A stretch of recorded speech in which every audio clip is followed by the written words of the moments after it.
bienveillance également de la mairie de Paris. Et j'aimerais vous présenter, on peut l'applaudir,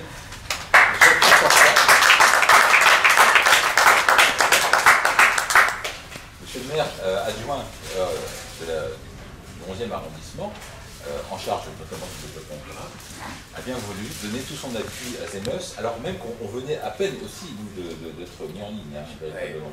Qu'est-ce qui a fait que vous avez cru tout de suite à notre projet? Déjà, ma délégation, c'est la vie associative.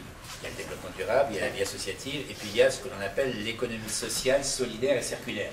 Donc Zemos cochait toutes les cases, puisque une association, c'est quand même de l'économie sociale et solidaire, parce que vous êtes à l'interface entre des communautés. Vous êtes passé de l'interface entre des communautés religieuses et une interface entre des communautés internationales.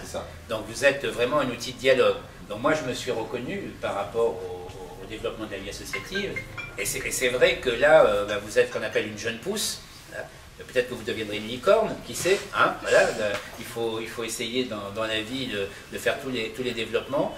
Donc j'ai un peu suivi votre développement, je vois que vous vous accrochez bien, c'est bien, il y a de la persévérance, surtout du volontarisme. Je crois que sans volontarisme on ne fait rien, voilà. Même si on n'a pas de moyens, si on a la volonté de tracer un chemin, hein, au bout il y a du résultat.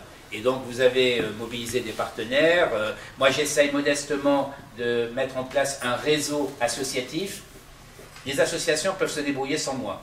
Mais ce qui est important, c'est que les associations travaillent entre elles et développer l'interassociatif. Parce que les élus, ils ne sont pas là éternellement. Par contre, les associations qui travaillent entre elles, qui créent des réseaux, et après, c'est un modèle de développement qui se met en place. Et là, Zemos participe à ce nouveau modèle de développement qui est très innovant, qui n'est pas sans risque, parce que quand on est dans l'innovation, ça coûte cher, il faut qu'on soit aidé. Donc j'espère que vous allez mobiliser suffisamment de partenaires pour trouver les financements et puis passer peut-être du statut associatif à statut d'entreprise, puisqu'il y a l'aspect économique, il y a l'aspect social dans Zemos. Je dirais que peut-être qu'il faut aussi qu'il y ait l'aspect écologique, parce que sans l'écologie on n'est rien aujourd'hui.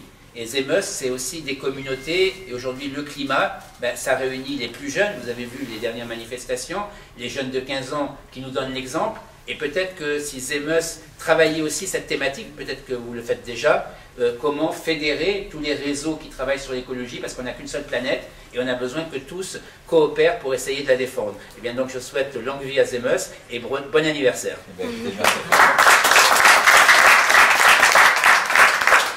Oui, on est très en poids dans ce domaine-là. On a référencé le mot écologie sur Zemos, le développement durable, le mot risque, climat, changement climatique. Très important. Et c'est vrai qu'on peut savoir tout ce qui se dit partout dans le monde sur ces réalités-là. Oui.